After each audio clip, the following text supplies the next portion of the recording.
Truck Stop Murder True Crime Podcast. I am Gary Howard. Thank you for joining me and returning. If you're a current listener, if you're a new listener, let me update you what I do. I am a truck driver. I travel around the continental U.S., 48 states, and during that time, I have to stay at truck stops. On this show, I'll discuss my interactions there, how I felt about it, and what's there to eat there, and what other truck drivers think about it. And tell you what, man, that is hilarious. That is the reason why I do this, because some of these drama queen truck drivers really think they're entitled. But before I get started, let me tell you, I have been given the wrong information, and Lainey's going to be super mad at me if she finds out this information. But the 2024 True Crime and Paranormal Podcast Festival is a thrilling 3-day weekend event that kicks off on 6 p.m. on Friday, July 12th, 2024. It runs through to 1 p.m. on Sunday, July 14th. I've been given 14th to 17th for some reason. I don't know why. But yeah, go to. I'm going to be there doing panels. There's a bunch of podcasters there, YouTubers there. John Lorden from YouTube Mind Scratch, I think that's what it's called, going to be there. I am super excited about to meet him, and you ought to be too. He's a very good YouTuber. I got a lot of my information from one of my episodes from his show, matter of fact. So, without further ado, also, if you haven't started listening to it yet, Missing Miles. There's a podcast I do about missing people and unsolved. Not been doing a lot of unsolved crimes. I have been doing only missing people, but there is a lot of unsolved crimes that I would want to cover. So, without further ado, let's get on to the truck stop. And right now, I'm in Kansas. Elwood, Kansas. I almost said Kansas City. Elwood, Kansas City. Elwood, Kansas. But everything I'm about to talk about happened in Kansas City and also St. Joseph, Missouri, which I think in past episode I told you about experience I had there. There goes my reefer turned on. Yep, I run a reefer division. I don't know if you heard that or not. But so I'm sitting here waiting to get loaded, so I figured I'll go ahead and record. The case happening. Well, the boy's body was found in St. Joseph. I think the crime happened somewhere around here, but the kidnapping happened in Kansas City. But the truck stop we're going to talk about is the Love's in St. Joseph, Missouri. It is Love's travel stop 235 as of 686 reviews, is a 3.4-star rating. It's on I-29 exit 44. I am currently 8.5 miles away from there. And right now, as an hour ago, it has mini spots. Now, this is not a truck stop I stop at a lot, but I have been there quite often. Right now, diesel is going to truck. All this information I'm giving is Trucker's Path, which is excellent too if you're a truck driver. I think it's like the Bible of truck driving. It has everything in it, all the stops, what's open, reviews, and everything. But this is where I get all the information from for this podcast, Trucker's Path. And as of right now, it says fuel costs $3.29 a gallon. So retail fuel $3.50, def is $3.98. If you want to know the exact address of it, is 4601 South Leonard Road, St. Joseph, Missouri. How many spots does that have? It says 110 spots, paved lot, overnight parking, 7 showers, and Wi-Fi. Basically, all the stuff that a Love's truck stop will have here. And they're always going to be busy. So once you hear the reviews, you see what I'm talking about. The fuel islands are always cluttered, but they do have. One thing I will say about Love's, they do have a good point system. You get points really fast, and you can use them on about everything. So when at one time me and my wife were at Cleveland, Texas, we were at the Love's, and we had about like $50 worth of Arby's. Why we want to do that? But I don't. It was good. Didn't cost me a penny. My family was able to eat for almost a week on that stuff. But anyhow, I know people are going to disagree with me. Oh my God, how are you going to eat that much? But you know what? It's something that you don't want to eat every day, but it's something once in a while. And I'll shut up, Ezra. Okay, so what's there to eat here? There's no Arby's here. There is a Subway, as all truck stops do, have a Subway and Chester's Chicken. But on the Trucker's Path, it has well, of course, if you have the hot dogs and stuff like that, you have your basic truck stop food, not the diner, just like the rollers, hot dogs, and different sandwiches and stuff like that that our Love's has to offer. And they have for feet for some reason. So, but there's a Arby's. Right? There you go. There is a Arby's. There's an Arby's 50 feet from there. The Arby's that I went to in Cleveland was actually inside the store. So you have Love's. Now, if you want to walk a little bit, you have Nellie's Mexican food. That's 424 feet away. Then a Donut Ho, 614 foot away. After that, it's just, you're getting pretty far. So, like I said, my experience has not been that bad there. Clean parking lot. And you don't have to drive up a hill to take a left to get to the truck area right to the cars. But let's see what other people may think about it. And it's one of the truck stops at travel plazas that is like a 50-50. It's not like everybody loves it, but not everybody hates it either. So let's go with Bebop. First review. If I don't say a name, it's an anonymous user. So first one said, hit. There are six pumps in use. Although there's quite a bit of traffic, bathrooms and parking lots are okay. The larger end of things. Everything is clean and neat, organized. Employees are super friendly. The repair shop entrance is a bit confusing to get into, though. Okay. No, they're not.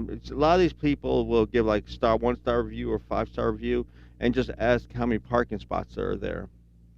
Maybe they don't know how to use. I guess a lot of people do put false information on here, so maybe they just want to make sure. But yeah, maybe 5 parking spots left. So 5-star review service from 2rar.kz. An anonymous user. Another loves that allows trucks to park in front of few islands in the way. Yeah, loves is really not strict. If you can make a spot, they're not going to bother you. That's countrywide, not just St. Joseph. Oh, here's the one I thought was funny. People be lying. Yeah, people be lying. Plenty of parking spaces open. It is 11 a.m. The review saying all the time that they are lying. Parking. People be lying. Don't you be lying. Parking is always full. Always. That was a 4-star review, by the way.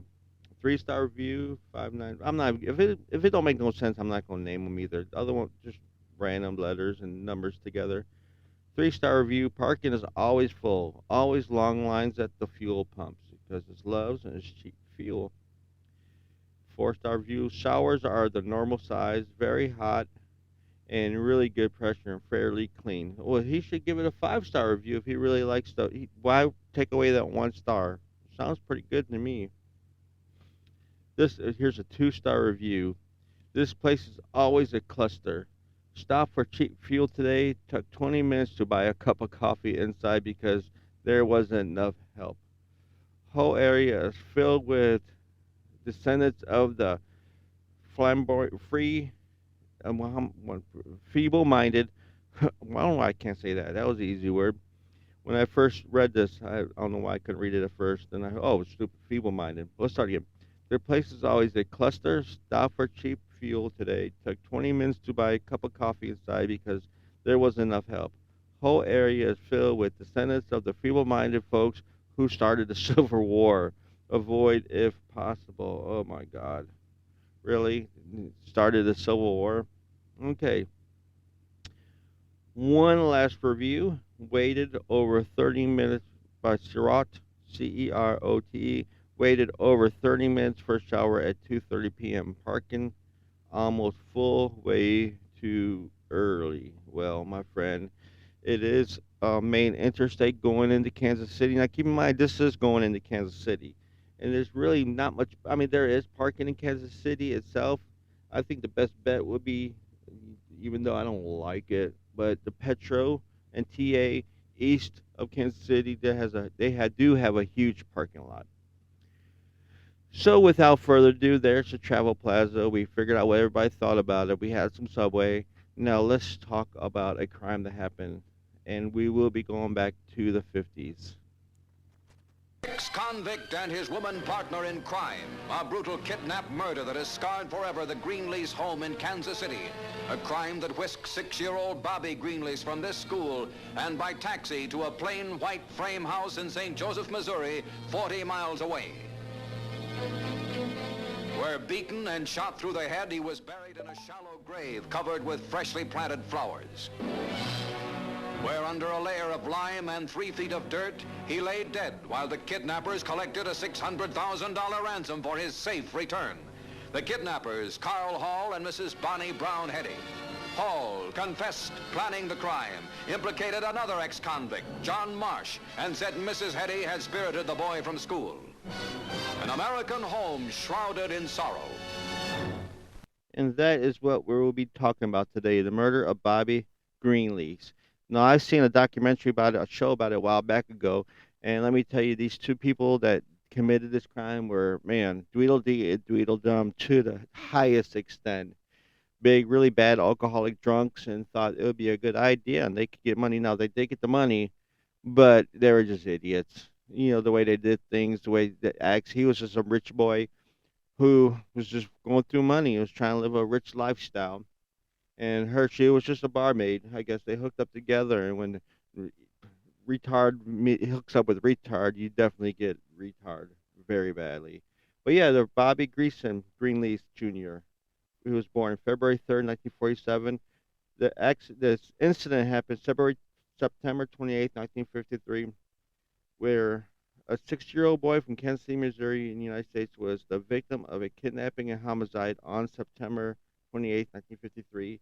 His father, Robert Cosgrove Greenlease Sr., was a multi-millionaire auto dealer, and the demanded ransom payment was the largest in United States history at that time. It was 600,000, and with inflation, that would be today worth $6,973,617.98. So they got quite a bit. And I think these idiots didn't even know how much to ask for. They just came up with a random number. So let's do a little background story on this. Robert, they call him Bobby, Cosgrove Greenlease Jr. was born to Robert Greenlease Sr. and Virginia Pollock.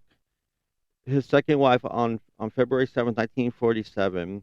They married in 1939. Greeley's first wife was Betty Rush, whom he married in March 3rd, 1913. The elder Greenlease was a multi-millionaire car dealer and extraordinaire, having made his fortune by introducing General Motor vehicles to the Great Plains in the early 20th century, owning dealerships from Texas to South Dakota.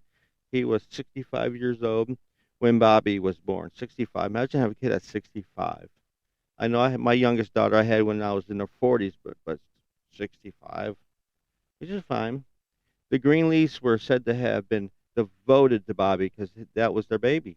According to author John Hendery, Bobby was said to be a trusting boy. Bonnie Heady later stated that from that moment she appeared at the school posing as his aunt to take him to his mother. He just took her hand and did anything she told him to do.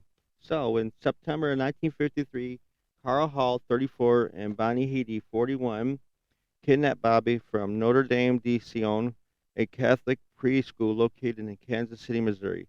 The kidnappers were drug addict alcoholics. They were living together in St. Joseph in the early 1930s, since the 1930s. Hall had attended Kemper Military School in Bonneville, where he met Paul Robert Greenlease, Bobby's adopted older brother. Hall had planned for years to victimize his former classmate wealthy family, so he knew they were rich and he wanted to get some of their money. He visited Bobby's school and persuaded a nun, Sister Moran, that she was the aunt, telling her that his mother had suffered a heart attack and was in St. Mary's Hospital. She then took Bobby away in a taxi driven by John Oliver Hagen of the Ace Cab Company, who would testify in court later on when another nun first from the school called to inquire about Virginia Greenlease's condition. She discovered the truth, and her husband didn't even bother calling the city police, state police, nothing. He went straight to the FBI. Hall and Heady took the child across state lines to Johnson County, Kansas, where I'm probably at right now, where Hall shot him in the head with a such stub-nosed .38 caliber. They then took the child's body back to St. Joseph and buried in the backyard of Heady's house, and that will be at 1201 South 38th Street. So if you ever in St. Joseph, you want to see where it happened. Now I looked at the house. It looks like a more newer one. They probably tore down the old house or they just remodeled it. But on this, with the TV show that I saw, I'm stuttering. When I first found out about this case, when they got there, the Carol actually, Bonnie actually, I'm sorry, Bonnie actually left the car while Carol Hall murdered the little boy. So what now? They done killed the boy. So after that, they decided to send Bobby's father a message in the mail, and phone calls demanded a $600,000, which I told you how much is worth today. Greenlease, desperately trying to save his son, held off the authorities and paid the money. At that time, it was the largest ransom ever paid in American history and remained so until 1972 kidnapping of Virginia Piper, which I'm going to cover that. Hall became convinced that police would trace him and Heidi to St. Joseph, so he randomly decided to drive to St. Louis. The couple collected their ransom and fled. So while they were there, they just hung out low. Now, of course, you know they didn't. Once in St. Louis, Hall left Heidi in the middle of the night in a rented room they had rented. He contacted criminal associates, some say it was mob or whatever, to enlist their help in diverting police attention. One of the associates, a former sex worker named Sandra O'Day, was supposed to fly to Los Angeles and mail a letter to Hall that Hall had written. It was thought this would divert police attention from St. Louis. However, O'Day caught a glimpse of the money, $600,000. St. Louis police soon learned that Hall was flaunting a large sum of money, and they bought him and brought him in for a question. Of course, he was just buying booze, buying hookers, and everything. And of course, he had taxi cab drivers showing him where all the prostitutes was at and talking about he wants to party. So Hall eventually implicated Heidi. The police found her at an apartment at 4504 Arsenal Street. That's in St. Louis. If you want to check it out, where she was busted, and discovered Bobby in a shallow grave in her backyard, where she had did plant flowers on it. This is the only smart thing these two couples did. When they buried his body, they covered it in flower, like a flower bed. So if they did look at the ground, of course it's going to be disturbed because they had planted flowers there just recently. But yeah, Bobby was later interred in a family mausoleum in Forest Hill Calvary Cemetery in Kansas City, Missouri, along with the rest of his family. Bobby's kidnapping and murder scandalized the nation because he had been taken over state lines, and the crime became a federal case for the federal under the Federal Kidnapping Act. Hall and Heidi both pled guilty to kidnapping. The jury deliberated for only an hour and 8 minutes before recommending the death sentence. Of course, the two was executed together in the Missouri gas chamber on December 18, 1953. Only 11 weeks and 4 days had passed from the time of the crime was committed and the execution. Neither Hall nor Haiti attempted to file any appeals. So it was pretty fast. I mean, today, 10 years minimum, the death penalty.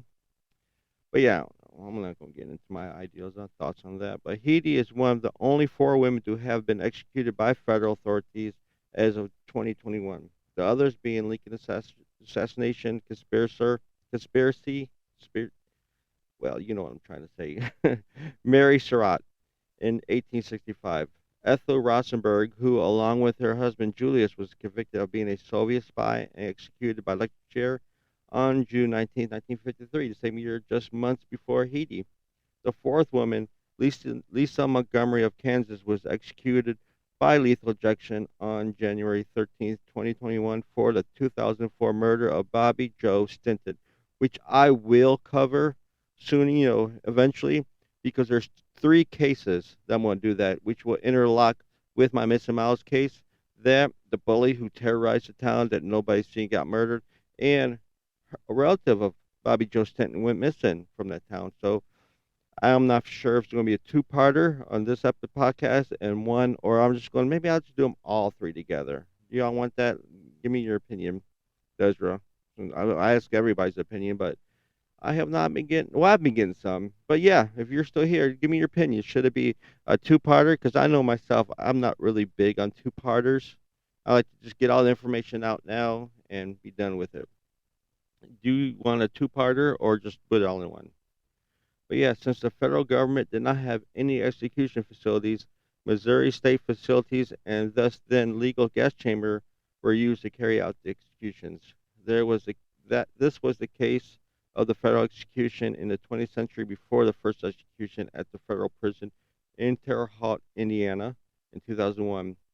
Heidi is the only woman executed by federal government by gassing. Heidi is buried in Claremont, Nobody County, Missouri, where she grew up. Now, here's what I think is interesting. Only 288,000 of the ransom money was recovered. The missing 312,000 remains a subject of wide speculation. Some of the theories accounted for this was a cab driver who took Hall to the Corral Court Motel was tipped off local mobsters Joseph G. Costello. Hall tried unsuccessfully to bury the cash near the Merrimack River, though the FBI later searched that area in vain. They didn't find nothing.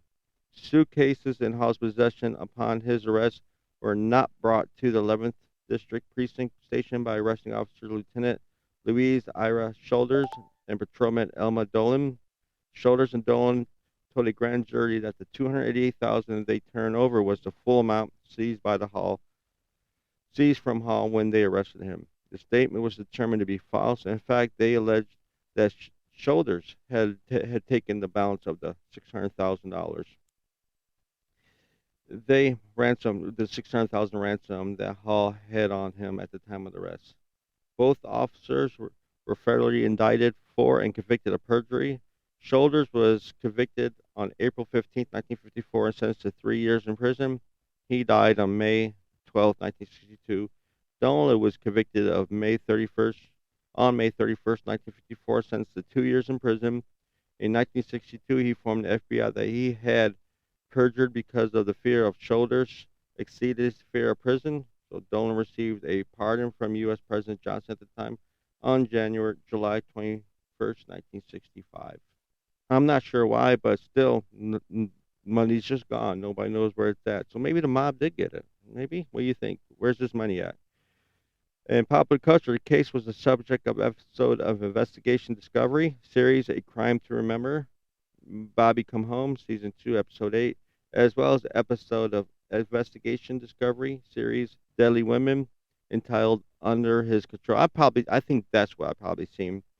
During the episode of Ghost Adventures, Season 8, Episode 4, Zach Baggins and team investigates the haunting of the Missouri State Penitentiary. During the investigation, it was explained that one woman was executed in the gas chamber of that prison. So it can only be one person.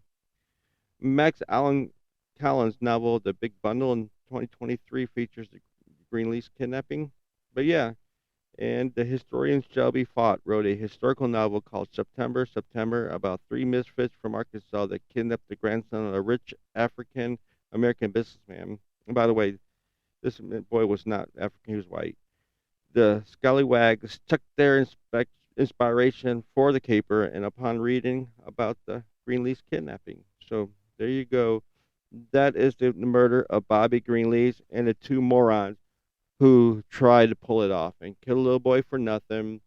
And both got executed in the gas chamber. Now think about it. If they would just, because clearly he was not going to, Senior was not going to the police. They could have got the money, released the boy in some random place, and been gone with the money and not brag about it. But that's what happens when morons try to do something. But if you are still here, thank you for listening to me. I'm getting a little bit better. I noticed I didn't mush mouth through here. Desmond's been really getting on to me about that. If you did like that, thank you. Rate, review anywhere you listen to it. I am not on Apple Podcast right now. I'm trying to fix that. It's just makes it so difficult to try to get on there, and with my time frame, because it's like a hobby. I want to do this full time.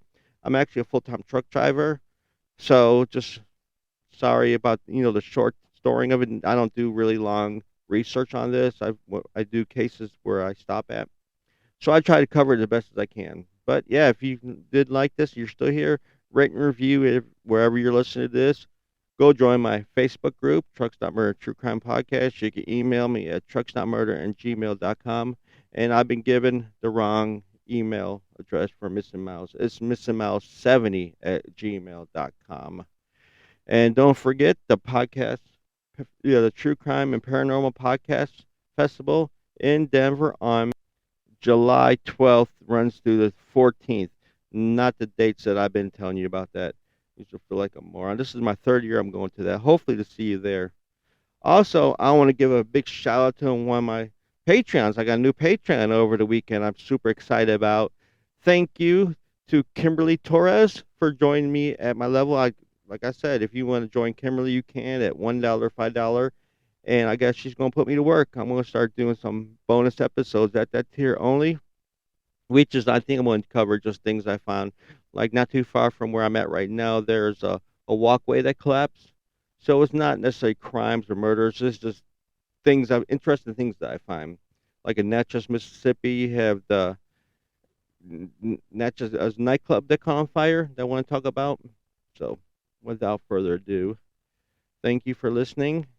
And as always, you can't fix stupid, but you can sure numb it with a 2x4. I'm out of here.